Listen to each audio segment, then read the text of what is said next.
मराठा आंदोलन महाराष्ट्र की राजनीति और मराठा समाज की वो गूंजती हुई आवाज जो वर्षों से सुनाई दे रही है। आरक्षण की मांग को लेकर ये समुदाय लगातार संघर्ष करता आ रहा है, कभी सड़कों पर उतरकर शांतिपूर्ण रैलियों के जरिए तो कभी भूख हड़ताल जैसे कठोर कदम उठाकर। मराठा समाज ने साफ कर दिया है कि ये लड़ाई सिर्फ आरक्षण की नहीं है बल्कि सम्मान और अधिकार की है।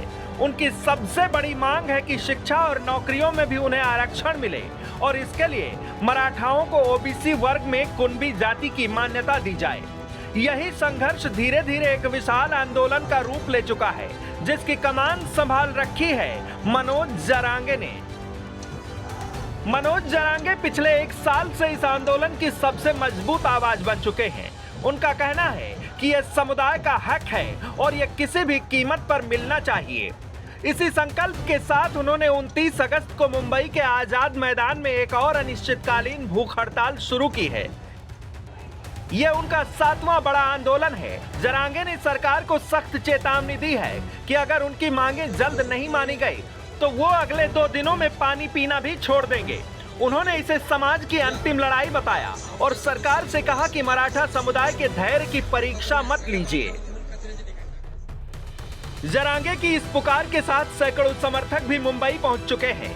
छत्रपति शिवाजी महाराज टर्मिनस पर आंदोलनकारियों ने डेरा डाल दिया है। कई लोग अपनी गाड़ियों में ही रात गुजारने को मजबूर हैं।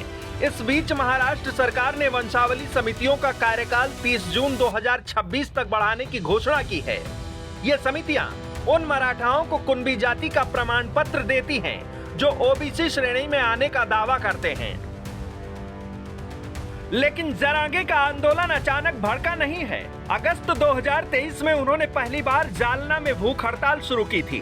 तब से लेकर अब तक वो 7 बार अनशन पर बैठ चुके हैं। जनवरी 2024 में भी उन्होंने भूख हड़ताल की थी, जिसे भाजपा विधायक सुरेश दास के हस्तक्षेप के बाद खत्म किया। हालांकि सबसे बड़ा झटका 2021 में लगा, जब सुप्रीम कोर्ट ने ये कहते हुए मराठा आरक्षण को रद्द कर दिया कि 50% से अधिक आरक्षण का कोई संवैधानिक आधार नहीं है।